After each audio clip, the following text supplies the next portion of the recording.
رمضان المبارک کا مہینہ رواں دواں ہے، وقت گزر جاتا ہے، انسان کسی بھی حال میں ہو، مخلوقات کسی بھی حال میں ہو، یہ وقت رکتا نہیں ہے۔ جو فائدہ اٹھا لیتا ہے وقت قیمتی بن جاتا ہے، جو فائدہ نہیں اٹھاتا اس کا وقت ضائع ہو جاتا ہے۔ وقت نے رکنا نہیں ہے۔ بزرگوں نے بڑی عمدہ مثال دی کہ برف والا برف لیتا ہے تو اب وہ برف پگھلنا شروع ہو جاتی ہے، وہ رکتی نہیں ہے۔ اگر وہ گپ شپ میں مصروف ہو جائے، بیچے نہ، تو وہ پگھل جائے گی، اس کا کوئی فائدہ نہیں ہوگا۔ لیکن وہ جلدی جلدی سنبھال کے اسے بیچ دے تو وہ اس سے فائدہ اٹھا لے گا۔ تو یہ اسی طرح ہمارا یہ زندگی کا ایک وقت ہے۔ اللہ نے ہمیں جو عمر دی، ہر ایک کی عمر مقرر ہے، اس میں کمی بیشی نہیں ہوتی۔ ابھی چند حادثات ہوئے اسی ہفتے میں کہ بندے کہاں کے تھے، موت جا کے کہاں آئی۔ کیونکہ جہاں موت لکھی ہے، جس جگہ لکھی ہے، کوئی بہانہ لگ جاتا ہے، انسان وہاں پہنچ جاتا ہے۔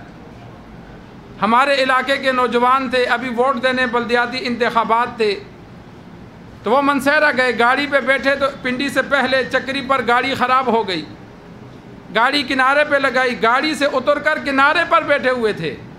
گاڑی خراب تھی تو موٹر وے کے کنارے پر بیٹھے، لیکن مہران کار والا آیا تو جو 7-8 بندے کنارے پر بیٹھے تھے ان کے اوپر سے گزر گیا۔ 3-4 فوت ہو گئے، کافی زخمی ہو گئے۔ وہ حادثہ اپنی جگہ، لیکن منسیرہ کا رہنے والا لاہور میں کما رہا ہے، موت چکری میں تھی، اللہ وہاں لے گیا۔ یہ بہانہ لگتا ہے، جس کی جہاں موت ہے، اب گاڑی خراب ہونی تھی وہاں انہوں نے رکنا تھا، ان کی موت وہاں آنی تھی۔ جہاں جس کا وقت مقرر ہوتا ہے، اللہ بہانہ لگا کے کام پیش کر کے وہاں پہنچا دیتا ہے۔ تو موت کا وقت مقرر ہے۔ رمضان المبارک رواں دواں ہے، یہ قیمتی مہینہ ہے، پورے سال میں سے اس میں نیکیوں کا درجہ اللہ بڑھا دیتے ہیں۔ اگر ہم فائدہ اٹھا لیں گے تو یہ وقت ہمارے لیے قیمتی بن جائے گا، فائدہ نہیں اٹھائیں گے تو یہ رکے گا نہیں۔ آج الحمدللہ 6 گزر گئے، جنہوں نے رکھے وہ فائدے میں رہے، جنہوں نے تلاوت کی، ذکر کیا، نمازیں پڑھی، ان کا وقت قیمتی بن گیا۔ جنہوں نے عام دنوں کی طرح گزارا، کچھ کر نہ سکے، وقت رکا تو نہیں، وہ تو گزر گیا۔ تو اس وجہ سے انسان رمضان المبارک کے قیمتی لمحات کو اپنے لیے قیمتی بنائے، نماز کی پابندی کرے۔ نماز سب سے اہم عبادت ہے۔ ایمان لانے کے بعد سب سے پہلا درجہ نماز کا ہے۔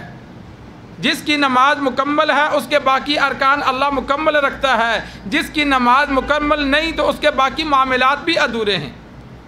عمر فاروق رضی اللہ تعالی عنہ نے 22 لاکھ مربع میل پر مختلف علاقوں میں گورنر جو مقرر کیے تھے تو ان کی جانب پیغام لکھا، تو اس میں ایک بات یہ پہلے لکھی کہ تمہاری نمازیں مکمل ہوں گی تو میں یہ سمجھوں گا باقی معاملات بھی درست ہیں۔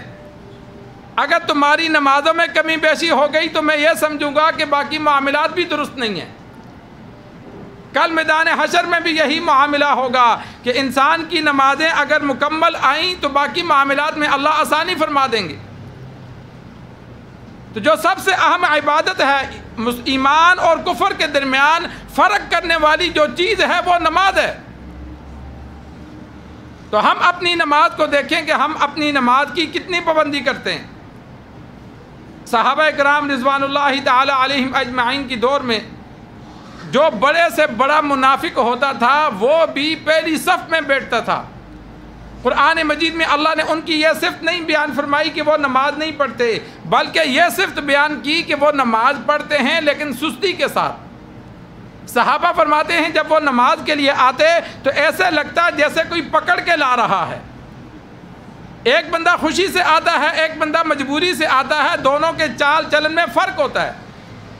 جو خوشی سے پڑھتا ہے وہ مکمل نماز پڑھتا ہے، جو نماز نہیں پڑھتا صرف برائے نام مسلمان ظاہر کرنے کے لیے کھڑا ہوتا ہے تو وہ بیچ میں سبق نہیں پڑھتا، کیونکہ وہ دل سے کافر تھے۔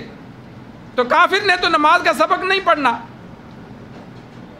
وَلَا يَأْتُونَ الصَّلَاةَ إِلَّا وَهُمْ كُسَالَىٰ وَلَا يُنْفِقُونَ إِلَّا وَهُمْ كَارِهُونَ۔ زکوٰۃ بھی مجبور ہو کر دیتے تھے کہ اگر نہیں دیں گے تو یہ ہمیں مسلمان نہیں سمجھیں گے۔